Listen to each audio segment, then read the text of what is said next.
Some YouTubers were trespassing at Epstein's former Zorro Ranch in New Mexico, and they're claiming that they were shot at. Let's discuss. I'm Dave Ehrenberg, former state attorney from Palm Beach County, aka the Florida lawman here on Substack. Thank you for your support. Hit the subscribe button.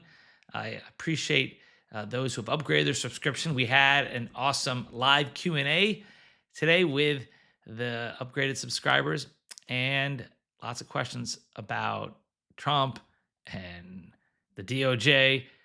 But here I want to talk about Zorro Ranch because, yes, Epstein is on the top of a lot of people's minds, but people forget about Zorro Ranch in New Mexico. A lot of the attention is paid to Palm Beach, my backyard, New York, but a lot of the nasty stuff went on in New Mexico. And there was the rumor, remember, that there were two young girls who were from abroad who apparently, or at least allegedly, were killed during rough sex and then buried on the property. There has not been any corroborating evidence, and the legislature in New Mexico is trying to keep the pressure on to ensure that the investigation continues. But there are now some YouTubers, young men, who decided to go on a Zorro Ranch and decide to get likes and whatnot, and they almost got shot, according to them. 3 young men from Colorado admitted to illegally entering San Rafael Ranch, as it is known now by the new owners, to gather content for a YouTube video. They are lucky to be alive after claiming they were shot at by the ranch's manager. And this is according to a local Albuquerque TV station, KOAT Channel 7. And they write that Ali Afti, Mercedes Lewis, and David Nguyen made the drive to Stanley last week. They admitted to jumping the fence of the property, which had clear no trespassing signs posted. Let's just take a break here. Look, first off, I know you want to get views. I know you want to get likes, but come on. Do you think that there are no consequences with trespassing on a place like that? If you are jumping over a fence and there's a no trespassing sign, should not be surprised if someone tries to take the law in their own hands. I mean, this is one of the most controversial places on earth. So they said they just want to take a look around. Yes, they sent cell phone video clips they took while approaching the infamous 13,000 square foot mansion located on private property. Quote, "We were just taking videos of everything outside from the windows," one of the men said. Shortly after, they said trucks drove up and they ran. "We're like trying to go down the hill at this point. They're like, come back up here," said another. Mercius became separated from the rest of the group and said he saw someone behind him. Next moment, I see his hand raised. I turn my head. Bam, he said, motioning a gun being drawn. He said a man fired a gun at him. Quote, "I just kept running," he said.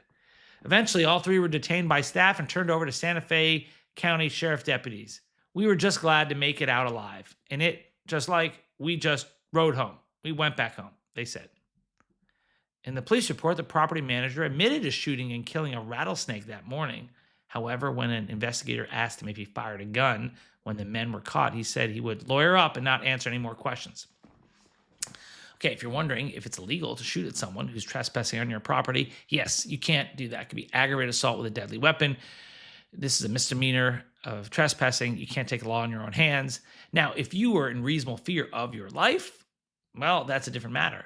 If the trespassers threatened you, if they said, "We're coming in, you better back up, old man, or else we're going to hurt you," then, yeah, you can make a claim of self-defense. But that's not what happened here. According to the young men, they were trespassing and they were caught by the staff, and then there was a shot. And if you want me to speculate whether there really was a shot, well, it does say something. I mean, you have a Fifth Amendment right to remain silent, but as a talking head here, as the Florida lawman, I could tell you that it looks bad for the ranch manager or whoever it was to respond to investigators by saying, "I'm going to lawyer up," and not answer any more questions. Also, lawyer up is sort of pejorative term, right? I mean, you can just say, I'd like to speak to my lawyer. But yeah, that's something that will not, that won't come into a court if he's charged. Can't remark about someone's invocation of the Fifth Amendment right to remain silent. But investigators will take a closer look at this guy, because if he did shoot at someone, that could be a crime, and a serious one too. It's also noticeable that the police report said that these three young men had no weapons. So it could become aggravated assault against the property manager. But according to this story, the DA's office found there wasn't enough probable cause to pursue charges. That's interesting. So you have the one witness who claimed that he was shot at. You had the property manager who admits he shot a rattlesnake earlier that day and probably carries a gun with him. I assume they couldn't find the bullet, but they're deciding it's a he said situation. And the young men don't have a lot of credibility, perhaps because they were committing a crime at the time, a low-level misdemeanor. Interesting. I want to hear what you think about this one. What do you think? Whose side are you on this one?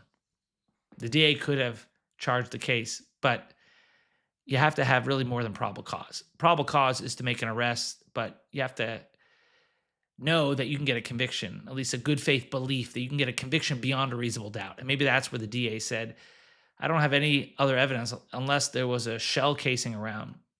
But if we can't find that, then there's not enough evidence to prove the case beyond a reasonable doubt. It's just a he said situation. And again, you can't use the property manager's invocation of his Fifth Amendment right against him. And the DA's office did have that message. Don't jump the fence. Don't trespass. Don't go on that ranch.